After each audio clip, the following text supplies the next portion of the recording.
Welcome to Philippine-Canadian Inquirer's Daily News Roundup. Here are stories making headlines today. Trump praised Duterte's drug war, says Palace. U.S. President Donald Trump lauded President Rodrigo Duterte, including his campaign to combat illegal drugs, presidential spokesperson Harry Roque said on Wednesday. In the bilateral meetings of the two leaders, the U.S. president expressed his positive appraisal in the drug war. Quote, "He keeps on saying that President Duterte is really doing the right thing, and he's fighting the war on drugs in the proper manner. He already said that many times, he says it over and over, especially during their private meetings," unquote, Roque said in a radio interview.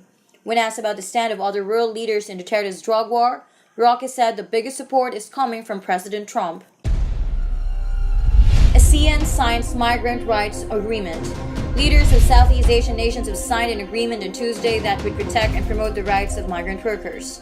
The ASEAN Consensus on the Protection and Promotion of Rights of Migrant Workers is projected to benefit around 200,000 Filipino migrant workers in the ASEAN region, most of whom are employed in Singapore and Malaysia.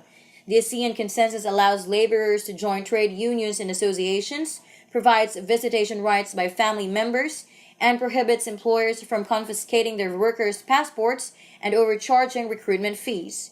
The agreement also ensures the protection of their right to access information pertaining to their employment and employment-related conditions and respecting their right to fair and appropriate remuneration and benefits.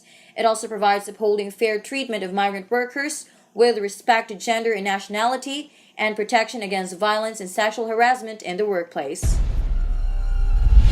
Taking back Canada trash is theoretically possible, says Trudeau.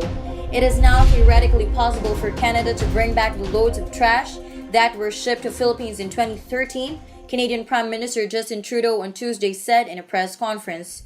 Trudeau said that there were legal impediments that they had to address first, which hindered them from shipping the 103 container vans of garbage back to their country. Quote, "Even though it originally came from Canada, we had legal barriers and restrictions that prevented us from being able to take it back. Those regulations and those impediments have now been addressed, so it is now theoretically possible to get it back," unquote, Trudeau said. However, Trudeau added that it wouldn't be very easy to return the tons of trash to Canada, as there is still a number of questions around who will pay for it, where the financial responsibility is, where the consequences are, as this was at its origin a commercial transaction.